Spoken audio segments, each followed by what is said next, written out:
Hi, welcome back to another episode of Life with Marianne and Joe. In today's episode, I'm going to be showing you how I'm going to create one of these asymmetrical, sparse looking trees that allow you to hang things from the outside nice and freely. Now, this is a 4.5 foot tree that I'm going to be dealing with. Take a look at that price at 4.5 feet for $349. And I'm going to show you how to make it for free if you have the tree and you have some garland and you have some old Christmas tree branches. So stay tuned.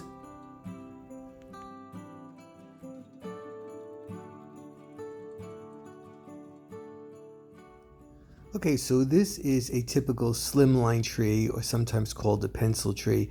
And these trees are great if you don't have an overabundant amount of room and you want a really nice Christmas tree, or especially in an apartment, these are also great. But now it seems like this is what is becoming popular, and this is referred to as an asymmetric Christmas tree. So how can we make our pencil tree into an asymmetric tree that fits into our house? Well, here I'm going to try right here. Here is a pencil tree. It's about 4 feet tall or so, and I use this in a variety of different places. I've used it outside, I've used it inside, I've used it, like I said, in a variety of scenarios, but it is kind of on the thinner side and it is kind of on the empty side. We purchased a pair of them in Home Depot a few years ago, and they come with a heavy concrete base, and they were good for what they're good for. But I wanted to see, how can I make this into an asymmetric tree that I can use in one of the bedrooms this year. So what I'm going to do is I'm going to start by incorporating garland into the tree. So I have this inexpensive garland from Walmart, and you can see I doubled it. I turned it back on itself to make it a little bit thicker. So now what I'm going to begin doing is I'm going to start adding the garland into the tree itself, and I'm going to be pushing it into and between the branches. Now what I always like to do is I kind of twist tie a branch from the tree onto a branch or the base of the garland itself, because I want it to be very sturdy in there. Now I've done this in a multitude of ways. Here you just see I'm just adding a plain green garland, but I have flocked the garland before I've put it in, and it does add a white look to the tree. So that's another easy way to make a flocked tree if you don't want to flock your entire tree and go through that big hassle. You can actually buy that ceiling foam. I think it's orange something or other from Home Depot. It's about $13 a can, and you can flock it. But here you see I am thickening up that tree by using the garland. Next is I decided I was going to put this tree into a basket, because in this room I'm going to be going for a rustic kind of a look. So I thought it might be neat having it in that apple basket.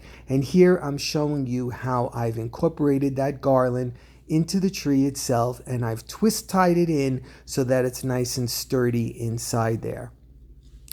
Next thing up is I have an old Christmas tree that has a lot of these branches. So I am going to be using some of those branches as inserts into this tree to make it into an asymmetric look. So here you see I'm surveying some of these branches, and I'm trying to figure out which ones I'm going to use at the base and which ones I'm going to use at the top. What I had to do on some of them is I actually had to separate some of the branches off of that main branch, especially for the top of this little tree. Here I'm showing you I've begun inserting those branches into the tree, and just like before, I twist tie them in, meaning that I take branches from the tree and branches from the extension and I twist them together in various places to make it nice and steady, because you don't want those to be in there and then fall off when you put the ornament. So just make sure that you have a very sturdy connection in there, and you can just like tug on it a little bit, add a little bit of weight to make positively sure that you have a nice tight connection. So I started at the bottom with my asymmetric look, and I'm going to be working my way up in a zigzag pattern up the tree. So here you see I've added a little bit more as I'm going up, and a little bit more and a little bit more. And I got shorter and shorter as I went up into the tree. And here I've created an asymmetric tree that I'll be able to hang ornaments off the tip of the branches. I'm going to light this, and I started already down here, as you can see. What I'm using is amber lights. It says they're gold, but they're amber color, and I thought it would be appropriate for this rustic looking tree. So if you saw my video last year, and I'll try to link it in the description box on how to wire in a tree so that it doesn't look like a bunch of wires. Now I'm not going to go really heavy with this, because number one, it's supposed to look rustic, and number two, it's in a bedroom. And it's in a bedroom that no one uses. So, I'm going to keep it a little bit calm. And I'm going to show you right now that process. So I start at the bottom of the tree. And what I'll do is I come up and down the branches. So I think you can see this right. Let me move this over a second. Hold on.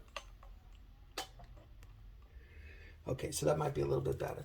So you see, here's a branch that I'm working on right here. So what I'll do is I take the light, and I'm going to come, up the branch this way. It's getting caught on the branches of the tree.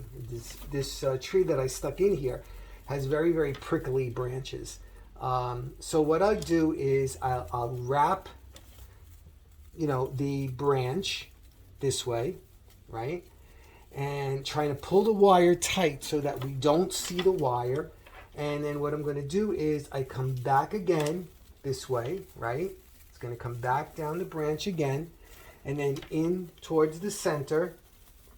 Now again, I'm not, usually I fill up the whole center with lights, but because again, it's like a bedroom tree, it's supposed to be a little bit calmer.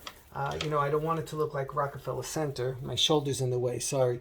So what I'm going to do then is I'm going to continue up and down the branches, and then I'll show you what that looks like in a second. Okay, so there you go. There is the tree lit. My asymmetrical tree is ready to be decorated, and I'm not going to do it in this video because I want you to come back to see me transform this into a rustic tree. Okay, everybody, I hope you found this helpful, and if you are thinking about doing this, it's basically an easy process if you have an old tree that you can pull apart and use as a filler. So that's it for today. Again, I'll be seeing you really soon. Take care. Thanks so much for dropping by. Bye-bye.